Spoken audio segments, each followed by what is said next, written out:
আলহাজ নুরুল ইসলাম মনি ভাইয়ের নির্বাচনে আমরা প্রতি বাড়ি বাড়িতে যাইতে আছি। আমাদের কয় নাম্বার ওয়ার্ড? 5 নাম্বার ওয়ার্ডের ধানের শীষের প্রচারণায় আমরা নেমেছি। মার্কা আছে কোন সে মার্কা? আরো জোরে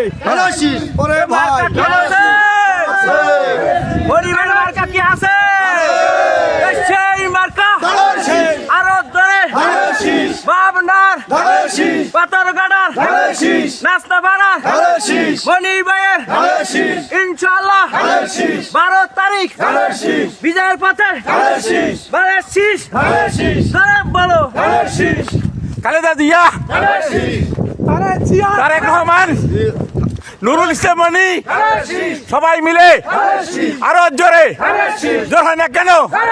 সামনে আসি পিছনে আসি মা বোন সবাই মিলে আমরা সবাই এবার নির্বাচনে জিতে যাবে। জয়ের মেলা আবার করে